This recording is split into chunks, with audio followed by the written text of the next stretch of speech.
Cold water immersion, also referred to as ice bathing, is proposed to have many advantages. Of these, the improvement of immunity and the reduction of stress are probably the most well known.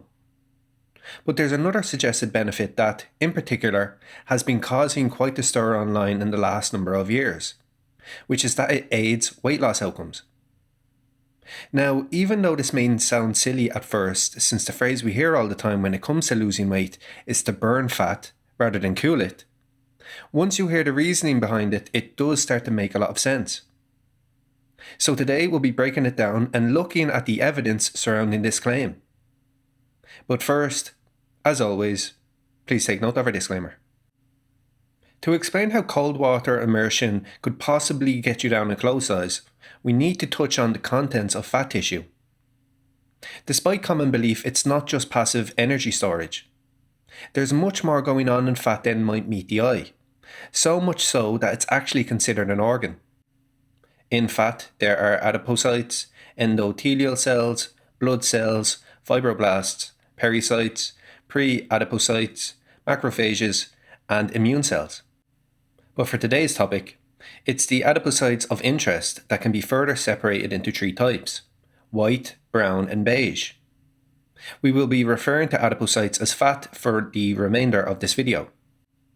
Most of the fat in our bodies is made up of white fat, as much as 20% of the average person's body weight, as a matter of fact. So by and large, when you're thinking fat, you're thinking white fat. Its main function is to store excess calories we consume day by day as triglycerides in case we need them for energy at a later point. But since it's so prevalent, it also protects your organs and acts as an insulator to help keep you warm. As you can see here, one white fat cell consists of a single lipid droplet in the form of triglycerides, an eccentric nucleus, and a tiny number of mitochondria. Next we have brown fat. Initially this was thought to exist only in the neck and shoulders of infants, but now we know it's also located in adults around the neck and along the spine. Like white fat, its main function is to also store calories, but to contrarily use them as energy to help control your body temperature. So besides certain fat helping to keep you warm through insulation, others can additionally do so by generating heat. But brown fat isn't burning calories hour by hour to keep you warm. Instead, it only turns on when you're exposed to cold and it's necessary. For brown fat, this is typically at a phase known as non-shivering thermogenesis, which happens around 3 degrees Celsius above a person's shivering temperature point, about 11 Celsius for a woman and around 9 Celsius for a man. On top of that, this fat also influences weight by assisting with the regulation of blood sugar and fat metabolism too. Moreover, another difference is their composition. Comparing it to its white counterparts, you'll notice it also has an eccentric nucleus, but contrarily many more lipid droplets and mitochondria. This varying degree of mitochondria between them is particularly notable, as these are known as the cell's powerhouses, and so is partially why brown fat can expend calories to generate heat, when the white can't. But another reason is that white fat doesn't have high levels of a protein called uncoupling protein 1, or UCP1 in short, like brown fat does, that's required to activate their mitochondria. Therefore, it's through these mechanisms that brown fat is purported to help with weight loss. Yet the problem with this is that brown fat isn't as prevalent as the white. Not even close, actually. According to Hinonine and Lacanine in 2018, it constitutes only a few grams of our overall fat. And since its quantity is so small, it's only said to use about 20 calories per day. In other words, even though brown fat has the ability to burn calories, it's really not enough to offer any meaningful weight loss potential. But that's where our last type of fat might come in. Beige fat is a mixture of the two others, hence its colour, but has more white features than brown. This is because it starts off as white fat, but through a process commonly referred to as browning, it begins to resemble brown fat structurally and functionally. Structurally, this is since its quantity of mitochondria and lipid droplets will get to closer levels through the browning process. This increased number of mitochondria is actually how the white fat turns beige. And then, since adequate levels of mitochondria is partially how brown fat uses calories. This is how the beige starts resembling it from a functional perspective. Although a difficulty with beige fat is that it doesn't nearly have as much UCP1 levels as brown, meaning it has a more challenging time activating its mitochondria. It can, however, raise its UCP1 to sufficient levels for this in response to certain stimuli from the external environment, which is how the browning process gets initiated. Some examples of these are through diet, fasting, and exercise. But relating to cold water immersion, the other one that's relevant for today's topic is, you guessed it, being exposed to the cold. Yet, as opposed to brown fat, which turns on just above the shivering temperature point, beige fat switches on when you're shivering.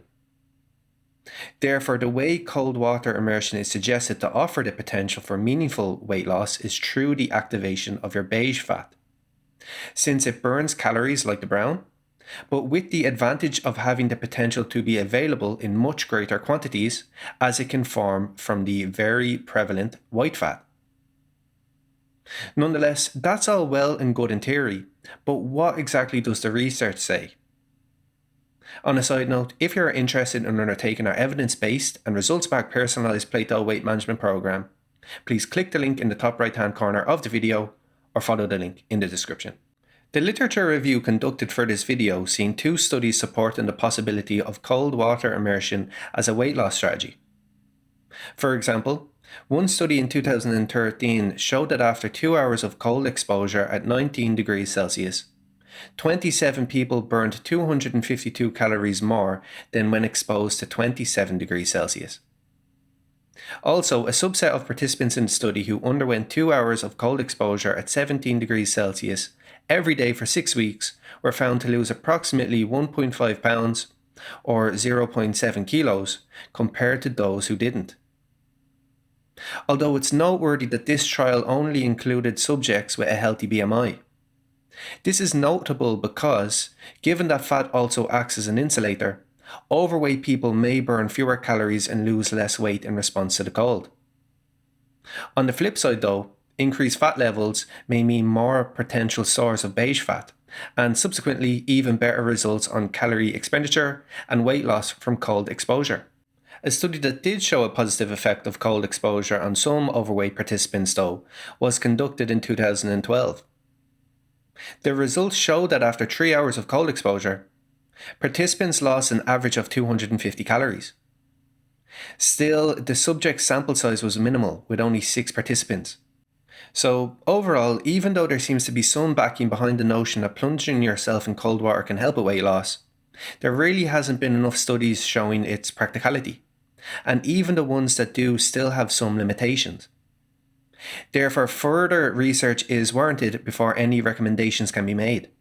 Although, if you want to try it out mainly for the other suggested benefits of stress reduction and immunity improvement, with the possibility of helping you out weight-wise, and have read up on the possible adverse effects that cold water immersion might have on your current health status, here's how we suggest to do it. Instead of jumping into an ice bath every day for several minutes immediately, why not ease into it by showering, since, needless to say, it can be very uncomfortable. For the first week, put as much of your body under a meaningful level of cold water as you can for just 15 seconds. Quickly turn in the water to a warmer temperature afterward.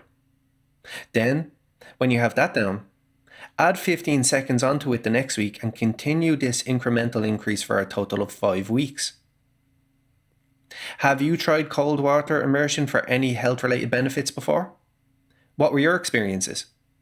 We'd love to hear from you in the comments section down below. Additionally, if you're new here, make sure to like and subscribe to our channel. So, that has been our video. Thanks for watching, and I'll see you next time.